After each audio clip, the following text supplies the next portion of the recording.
It happened here, in the Valley of Elah, 3,000 years ago. Two armies positioned one against the other, total silence. You could cut the air with a knife.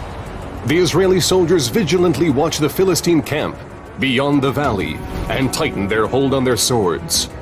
The brutal battle is about to begin.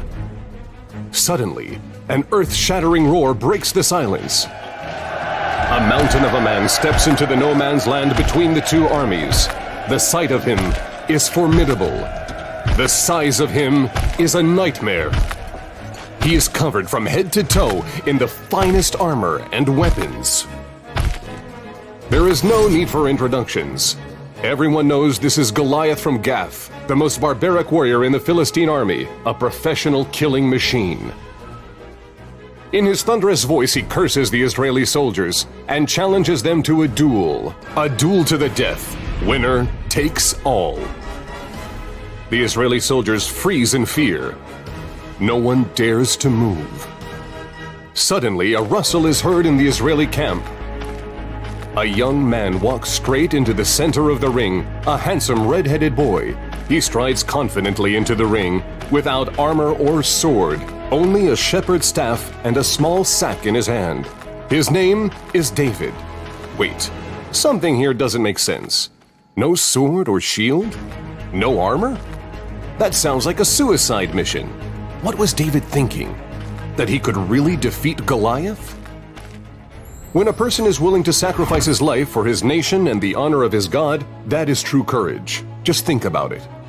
An entire army trembles in fear, including the one and only King Saul himself. The only one who dares to stand against him in this act is a young, unknown boy from Bethlehem in Judah, who has never held a sword in his life. And that takes courage. Listen to what he says to Goliath. You come to me with a sword, a spear, and a lance, and I come to you in the name of the Lord of hosts, the God of the armies of Israel, whom you have taunted.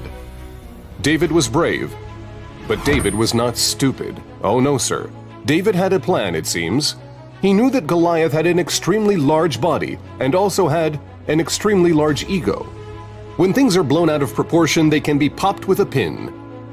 David decided to enter the battlefield resembling anything but a soldier. In his hand, a measly shepherd's staff, and he knew that Goliath would get mad, even be thrown off balance. David was right. It worked. Am I a dog that you come to me with sticks? Come to me, and I will give your flesh to the birds of the sky and the beasts of the field. Goliath is so busy cursing he becomes distracted and doesn't notice as David pulls out his slingshot, a real weapon that he used often as a shepherd.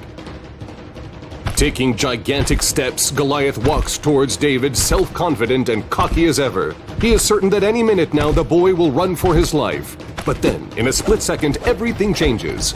David whirls the slingshot at an enormous speed and lets the lethal pebble fly. He hits Goliath right in his weak spot, his exposed forehead. Slowly, the mountain of a man keels over and collapses. The sound of the crash is deafening. The momentary silence is broken with a mighty roar of victory that rises from the Israeli camp. Now it is much easier to understand why David refused to wear the heavy armor that King Saul offered him. You cannot defeat enemies like Goliath by wearing heavy suits of armor. Speed, skill, surprise, ingenuity, those are the tools that you use to defeat an enemy who is big and strong, but cumbersome. There's no doubt about it. Being lightweight, fast, and clever is an excellent strategy for a warrior. Then and today. You can be a daring warrior and you can be very clever, yes, but then, if your opponent in battle is Goliath the Philistine, only God can save you. Goliath was not a dumb, clumsy oaf. Goliath was a skilled warrior. He knew all of the tricks, and in any other situation, he could have beat David easily.